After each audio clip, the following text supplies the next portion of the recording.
Paano mag-add ng beneficiary kung ang klase ng padala mo ay bank transfer dito sa MobilePay? Umpisa na natin. Sa homepage ng MobilePay app mo, itap mo ang international transfer. Lalabas kagad lahat dito ng mga beneficiaries mo. Kung wala ka pa na ipapasok dito, itap mo yung add.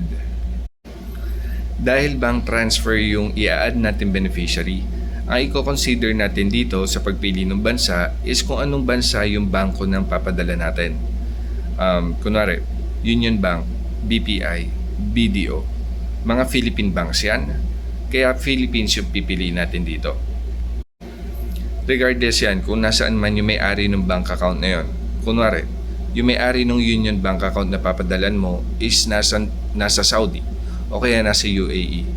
Philippines pa rin yung pipiliin mo dito dahil Philippine Bank yung papadala natin. Tapos lalabas yung tatlong klase ng padala na meron dito sa Philippines. May cash pickup, send to bank at saka send to wallet. Ang video na to is magfo-focus sa send to bank. So yun yung pipili natin dito. Tapos hayaan mo na lang muna na 1 real yung amount na ipapadala natin. Itap ngayon natin yung next. Para nga pala magtuloy yung pag-add natin ng mga beneficiaries na to, dapat may at least 15 reals na laman yung MobilePay app mo. Para once na 1 real yung nilagay natin dyan, is magtutuloy yung pag tinap na natin yung next. Kasi pag kunwari walang laman yung MobilePay app mo, ang mag-error dito is magre-request muna siya na magpasok ka ng pera sa kanya.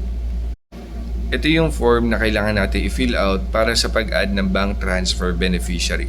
Una dito is yung receiver name. Kung ano yung nakalagay dun sa passport niya, mas maganda yun yung ilagay natin dito sa receiver name. Huwag kang magkakamali sa spelling, baka yung bangko kasi sa Pinas, pwedeng sensitive dito sa spelling. I-reject niya yung padala na papasok sa kanya, ibabalik niya dito sa MobilePay. So ugaliin natin na tama lahat ng information na nilalagay natin dito. Sa nickname, palayo lang yan para ma-distinguish natin pag dumadami na yung beneficiaries na ina-add natin dito sa MobilePay. Pwede natin ilagay yung may Union Bank, may BDO, o kaya pangalan nung papadalan mo, first name niya, tapos lagay mo ng bank name, ganun. Kunwari, Ana BDO. Tapos receiver address. Kung ano yung naka-register na address dun sa bank account niya, yun yung ilagay natin. Relationship. Ano yung relationship mo dun sa papadalan mo? Kung sarili mo yung papadalan mo, may own account. Kung kapamilya mo sa Pinas, may family or friends. Intended use. Pwedeng business or family expense or savings. Mobile number. Mag-i-start sa 917, walang 0 sa umpisa. Bank name. Pipiliin mo na yung Philippine Bank na papadalan mo. Ugaliin mo na i-double check baka mamaya kasi pwedeng rural bank o kaya main bank. So maging sensitive ka sa ganung information, mas maganda i-kumpirma mo yun sa may-ari ng bank account na yun. Katulad ng East-West. May East-West na main bank, meron din East-West na rural bank. Magkaiba yun. So pag pinadala mo yun, nagpadala ka doon at mali yung bangko na napadalan mo, possible na i-reject. Pero kung may tumugma na account number dun sa bangko na yun, medyo risky kasi sa ibang tao na mapupunta yung pera and mataas yung chance na hindi mo na makuha yung pera na yun. Okay, tapos yung account number naman yung huli. Pag okay na fill out mo na yung mga form na to, itap na natin yung add beneficiary. Magbigay lang ako ng isang example na ginawa ko. So yung pangalan ko, tapos nilagay ko sa nickname MyCBank. Receiver address is yung address ko sa Pinas dahil Philippine address yung pinang-register ko or naka-register sa CBank account ko. Relationship, sarili kong account, my own account yung pinili ko dyan.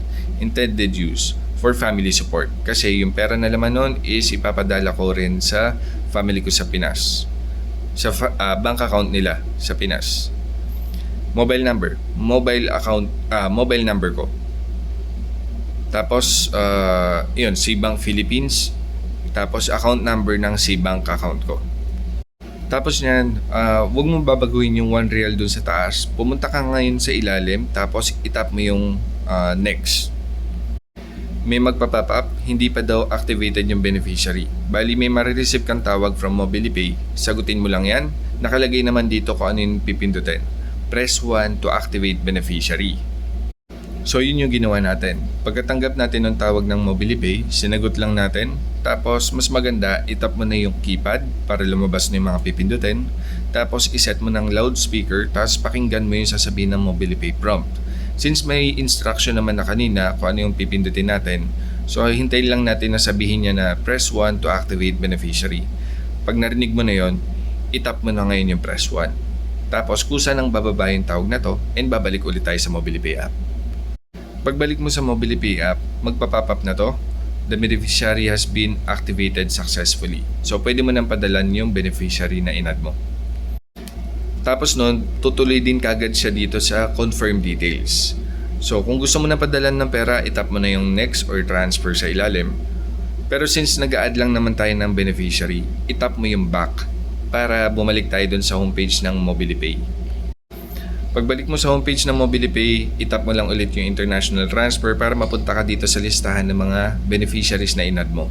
Makikita mo na dito yung inad mo na beneficiary and pwede mo na padala ng pera gamit ang MobilePay app.